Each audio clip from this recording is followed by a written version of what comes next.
एक बार मधुमंगल बैठो तो माने देखी ठाकुर जी वंशी बजा रहे हैं, तो जैसी वंशी बजाई तो वो सब ब्रज की स्थिति मैंने बताया ना, यमुना जी रुक जाती हैं, वृक्षों में पुष्प प्रकट हो जाते हैं, फल आ जाते हैं, सब लोग बाग अपने कार्य छोड़ देते हैं, दूर दूर तक हिंसक जीव भी अपने कान उठा करके ठाकुर जी की ओर देखते हैं। आज मधुमंगल सबको देखते देखते वाकी दृष्टि गई ऊपर, और जैसे ही मैंने ऊपर देखी तो कहा देखो आकाश मार्ग में बादल की ओट लिए मतलब पीछे छिप करके ब्रह्मा जी, शंकर जी, नारद जी, सरस्वती जी और सब 33 कोटि देवता आकाश में खड़े होकर के कान लगा करके ठाकुर जी की वंशी सुन रहे हैं। मधुमंगल ने श्रीदामा से कहा, श्रीदामा देखियो ये सब देवता खड़े हैं आकाश में। श्रीदामा ने दूसरे से कही, ऐसे करके सब में बात फैल गई। अब जब जब ठाकुर जी वंशी बजा मैं आकाश में देवतान के दर्शन हूं मैं। एक दिन मधुमंगल श्रीदामा किशोरी जी की सबरी सखीन के यूथ से बोले, हमारो लाला जय जय तो नहीं है, पर हमारो लाला जय जय ते भी ऊपर है। बोले क्यों? बात सुनो पहले पूरी।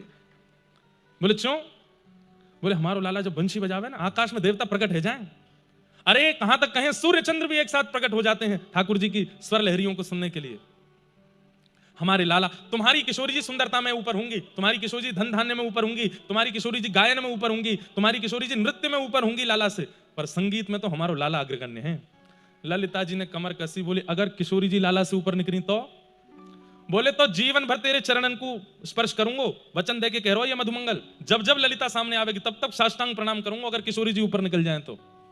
बोले फिर कर लें एक कार्यक्रम। बोले हाँ करो।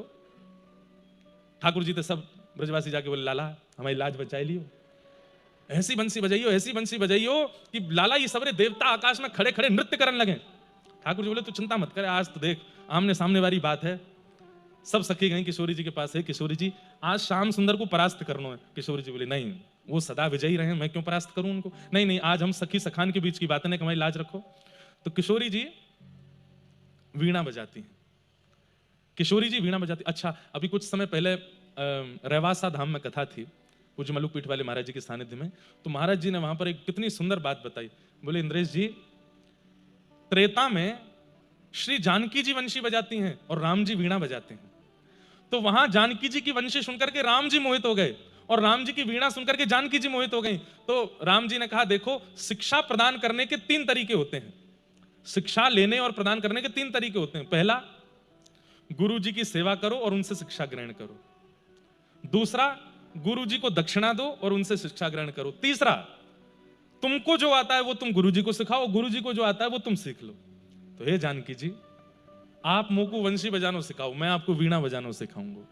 तो त्रेता में राम जी किशोरी जी को, जानकी जी को वीणा बजाना सिखाते हैं और शाम को किशोरी जी राम जी को वंशी बजाना सिखाती हैं। इसी का परिणाम द्वापर में किशोरी जी की सिखाई हुई वंशी ठाकुर जी बजाते हैं और ठाकुर जी की सिखाई हुई